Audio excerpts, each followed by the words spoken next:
Kembali di Apa Kabar Indonesia Malam, sekarang saya sudah tersambung dengan Bung Opan Lamara sebagai pengamat sepak bola kita. Bung Opan, ini kan heboh atau Iya, ribut-ribut soal kedatangan timnas Israel. Tapi saya ingin tahu, iya. apakah benar bahwa untuk ajang olahraga lain, kontingen Israel ini pernah bertandang atau datang ke Indonesia, tapi tidak ada penolakan. Mengingat ini Piala Dunia U20 ini kan menjadi sorotan ya, ramai, dan banyak juga kontingennya. Jadilah ditolak. Seperti apa Bung Opan melihatnya? Iya, betul sekali, Ca. Sebelumnya kita ingat beberapa waktu yang lalu tim atau pemain badminton dari Israel juga sempat bertanding di Indonesia. Kemudian sebelumnya juga dari sisi politik, anggota parlemen mereka juga sempat hadir dalam sidang parlemen dunia di Bali beberapa waktu yang lalu. Tapi inilah sepak bola.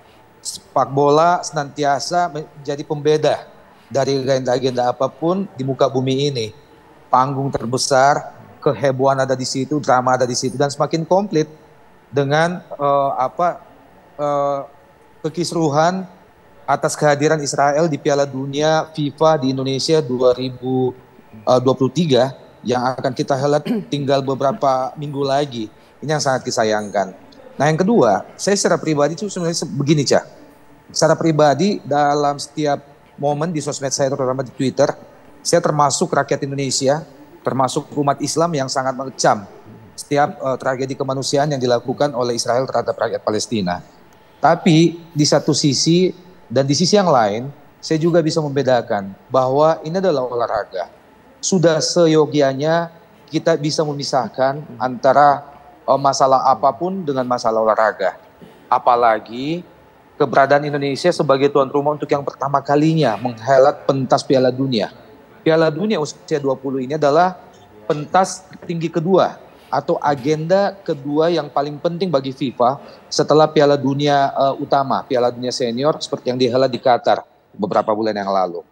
Tapi terlepas dari itu, saya sangat yakin bahwa pemerintah Indonesia tentu bisa menemukan solusi, tentu bisa melakukan diplomasi pada level tertinggi, baik itu di dunia internasional menyangkut kelanjutan penyelenggaraan Piala Dunia ini, entah itu dengan FIFA atau dengan PBB, dengan Amerika dan Israel, juga diplomasi terhadap stakeholder di dalam negeri, terhadap organisasi massa, organisasi keagamaan, tokoh-tokoh agama kita.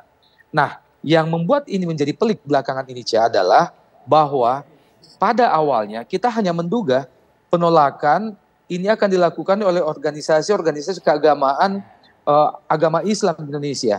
Tapi belakangan yang bikin ini menjadi heboh, semakin agak runyam, karena ternyata penolakan yang keras juga sama dilakukan justru oleh partai penguasa di Republik ini, PDI Perjuangan, melalui Gubernur Bali Pak Koster. Padahal Bali akan menjadi salah satu tuan rumah utama perhelatan Piala Dunia ini. Kemudian disusul oleh Gubernur Jawa Tengah Pak Ganjar Pranowo yang juga akan menjadi tuan rumah, yakni di Solo. Nah, ini yang membuat ini menjadi semakin pelik. Nah, satu hal yang ingin saya sampaikan kepada publik sepak bola Indonesia bahwa hingga beberapa detik yang lalu masih ada berita menggembirakan bagi kita semua. Saya mencoba untuk mengakses website dari FIFA.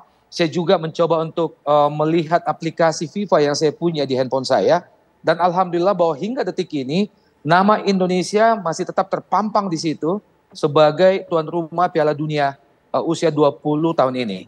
Artinya bahwa isu-isu ataupun juga berita-berita yang agak kurang jelas belakangan ini yang banyak yang mengatakan bahwa posisi kita sebagai tuan rumah akan digantikan oleh Argentina, akan digantikan oleh Peru. Alhamdulillah sampai detik ini FIFA belum pernah men-announce itu, baik itu di laman resmi mereka maupun di aplikasi resmi mereka.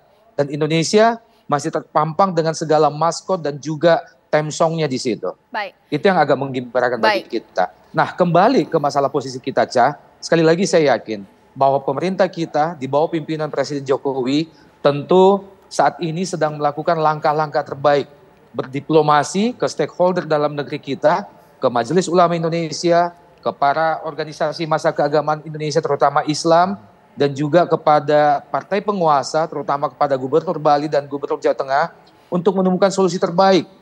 Saya yakin dalam setiap perhelatan olahraga, sebagaimana backgroundnya sport, dibutuhkan sportivitas, ada win-win solution. Bung Opan, iya. Ditahan dulu Bung Opan, sekarang kita akan lihat dulu ada statement dari PLT Menpora melihat polemik ini. Ini dia.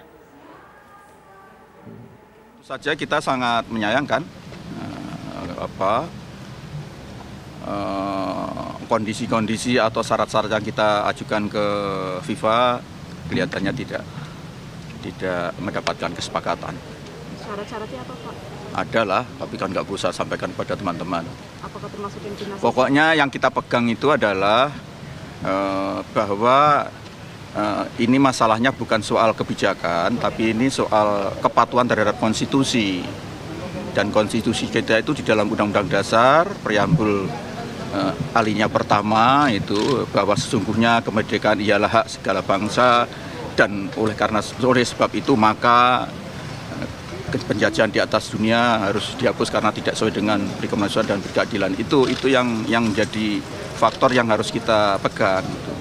Karena itu kalau dalam ketika ada negara yang timnya kita indikasikan termasuk kategori itu, harus ada prasyarat-prasyarat khusus, dan itulah yang kita ajukan ke FIFA. Dan kelihatannya tidak ada titik temu. Ya, Pak Erik akan segera ke Zurich untuk konsultasi lebih lanjut dengan FIFA. Ini belum level tertinggi kan, kemarin baru salah satu wakil ketua dari PSSI yang ketemu. Mudah-mudahan ada titik temu, paling tidak FIFA memahami posisi Indonesia dalam konteks ini. Jadi ini bukan soal ditolak atau diprotes, bukan itu, tapi ini berkaitan dengan tadi itu konstitusi. Oke, sekarang saya ke Prof. Sudarnoto. Prof, saya sangat menghargai apa statement dari MUI dengan menolak kehadiran timnas Israel. Tapi jikalau kemudian kita melihat ini secara apple to apple bahwa pernah terjadi untuk ajang olahraga lain, timnas Israel datang ke Indonesia, bahkan juga untuk event-event internasional, ini juga pernah terjadi. Bagaimana Pak Sudarnoto melihatnya?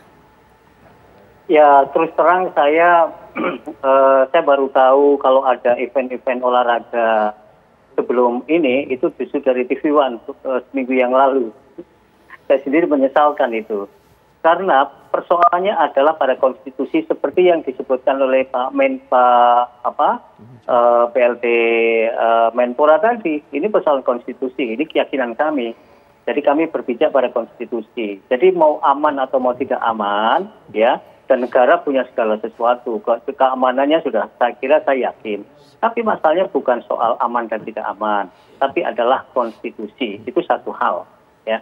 Yang kedua, saya ingin menggarisbawahi yang disampaikan Pak Olpan tadi. Yang pertama, ini bukan soal agama, jadi isu Israel itu bukan soal Islam dan bukan Islam.